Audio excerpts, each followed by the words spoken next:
In order for the save button to work, I'm going to need to add a few things to the application. First of all, inside of our Razor page model, I'm going to need a method that responds to an HTTP post. So onGet responds to a GET request and presents a form to the user. Our onPost method will respond to a post and take the form information and try to save it into the data source. We're also going to need a data source that supports updating restaurants. So let's start there. With the iRestaurant data interface that the Razor page uses, let's add another method. It's going to be a method that returns a restaurant. Let's just call it update, and it's going to take the updated restaurant. Why does this return a restaurant? Because in the process of updating a restaurant, some data sources might change some of the properties or some of the values that are in that restaurant. So if you have some attribute that is generated from the database, like a concurrency value or a timestamp, returning a restaurant, perhaps even a new restaurant object, would propagate those values back to the caller.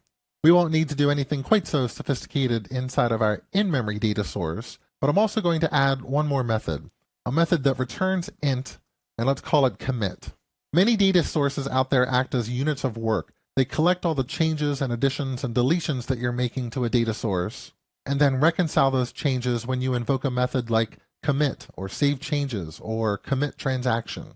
This is certainly true of the entity framework. After I make a change to an entity, I can have the entity framework persist those changes in the database by calling save changes on a DB context. We'll see how that works later.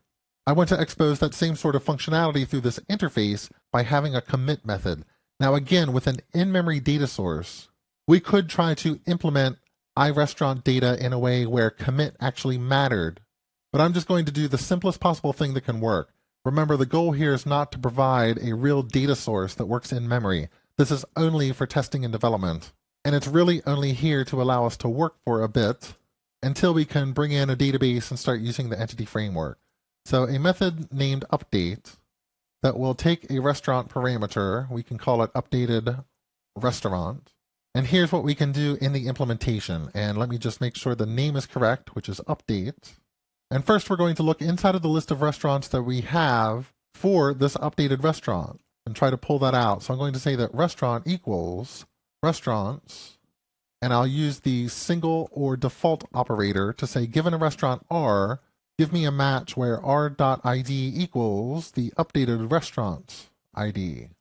Now, if restaurant is not equal to null, that means we found a match inside of our list. And what we can do is simply copy information from the updated restaurant into the existing restaurant that is in the collection. So for example, I could say restaurant.name equals updated restaurant.name, and restaurant.location equals the updated restaurant.location, and finally, restaurant.cuisine equals updated restaurant.cuisine. So I've copied over all the information that the user has given me.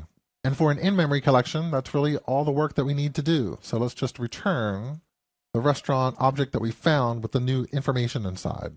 I also need to provide an implementation of commit.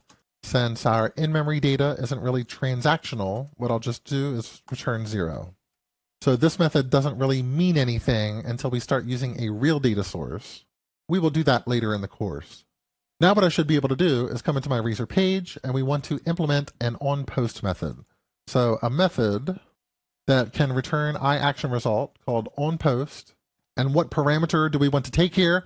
Well, we could take in a restaurant ID. We could even make sure that this restaurant ID matches the ID property of the restaurant that we're binding against from the form. But I'm not going to do anything quite so fancy. I'm just going to assume that the ID of the restaurant that is in the form will be the ID of the restaurant that we want to save. And how do we know the ID of the restaurant that is in the form? Well, just like we did in the previous module, I want to change this restaurant property to be an input and an output. It's an output because given a restaurant ID, I find this restaurant during the onGet method and populate this property so that we can build the form to present to the user. And then when the user makes modifications and clicks the Save button, I expect the inputs and the select of the form to populate this restaurant. And in order to do that, I again need the bind property attribute. So we used that before, and we allowed it to happen during a get with supports get. In this case, we only want this to happen during a post operation. And so when the user clicks on the Save button, this restaurant should be populated with information from the form. What that will allow me to do during onPost is say, dear restaurant data, please update the following restaurant. And because update returns a restaurant, I could assign that return value to the restaurant property and inspect the restaurant to see what changes have taken place. But if I went to do the simplest thing that would possibly work, I would also say, dear restaurant data, please now commit those changes that I asked you to make.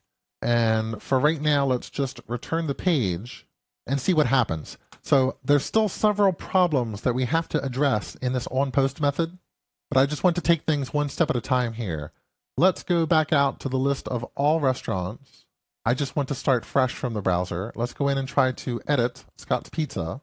Let me just say this is Scott's Pizza 2. We'll change the cuisine type, click Save. And it looks like the changes have been made. I can see now I'm editing Scott's Pizza 2.